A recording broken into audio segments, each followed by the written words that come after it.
Lahat naman nagkakamali eh. Wala naman taong hindi nagkakamali sa buong buhay nila. Pag hindi ka nagkakamali, ibig sabihin, wala kang ginagawa sa buhay.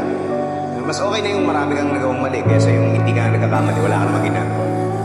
Pagka naman successful ka, hindi naman ibig sabihin eh, hindi ka nagkamali kahit minsan. Nagiging successful ka lang pag hindi na naulit yung mga pagkakamaling naranasan mo sa buhay.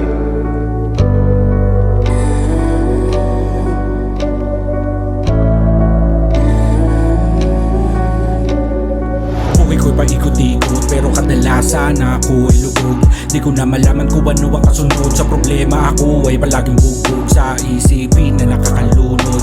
Sarap na lang talaga na magkapuntod. Matakasan na ang hirap na nakakapagod. Lagi nagsisika pero kulang pa rin sahod. Bakit ba ganito? Di ko na alam. Karma pa rin nung nakaraan. Unti-unti pa din ako binabalikan. Di ko na rin alam aking kakahantungan. Ano pa ba ang aking gagawin? Sa dami ng pagsubok na sa akin dumarating. Di ko na rin alam aking uunahin. Yung inaakala ko na tama yun mali pa rin. Diyos ko, patawarin mo na ako. Ano pa ba ang kailangan ko? Hindi ko na kinakaya to. Diyos ko, patawarin mo na ako sa mga nagawa ko. Ako ay nagsusumamo.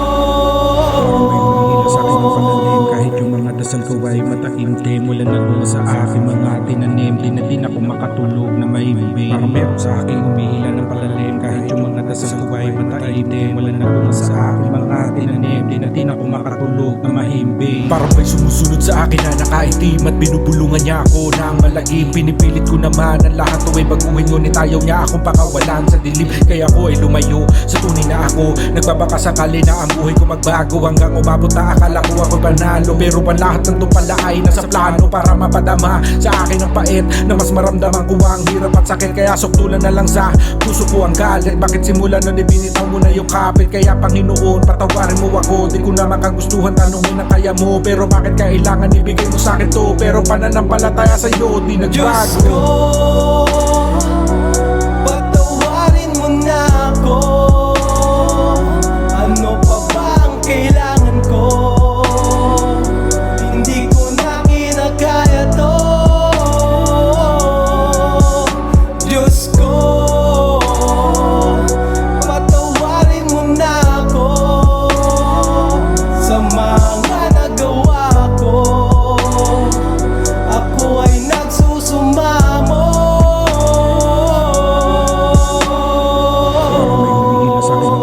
Kahit yung mga dasal ko ay mataimtim. Wala na bunga sa aking mga tinanim. Di na din ako makatulog na mahimbing. Parang meron sa aking humihila ng palalim. Kahit yung mga dasal ko ay mataimtim. Wala na bunga sa aking